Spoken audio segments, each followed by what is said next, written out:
The United Nations is warning that the war in Ukraine is threatening to unleash an unprecedented wave of hunger and destitution. The comment from the Secretary-General, Antonio Guterres, comes as Russia's Foreign Minister, Sergei Lavrov, has denied the conflict is causing a global food crisis, despite soaring prices driven by the collapse of Ukrainian exports. Our global trade correspondent, Darshini David, has more.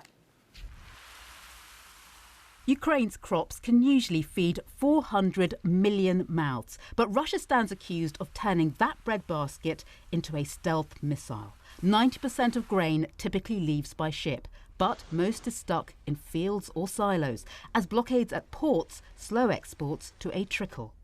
My friend, how are you? The Russian foreign minister was in Turkey to discuss how grain corridors, a safe passage for ships, could be created, but was making no commitments nor accepting any responsibility. To solve this problem, the only thing needed is for the Ukrainians to let vessels out of their ports, either by clearing mines or by marking out safe corridors.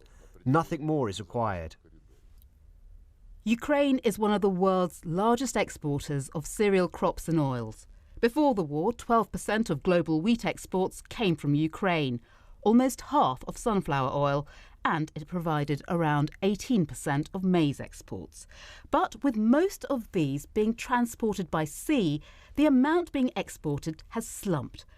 And that means some countries, chiefly in Africa and the Middle East, will be hit hard.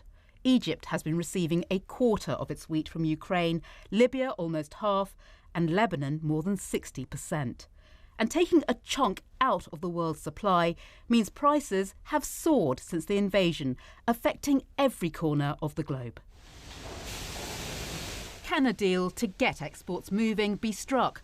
The World Trade Organization is one of those trying to solve this crisis. Having 20 to 25 million tons of grain sitting both in Ukrainian ports and in granaries, warehouses, it's really sad when we see prices rising so high. At the moment, there is no progress. What if there is no agreement? What are your concerns? If we are not able to evacuate the grains in Ukraine now, and then they have a harvest coming up in July with a similar quantity that will go to waste, then you can see that this will work its way through for the next year or two, and that will be really, really disastrous.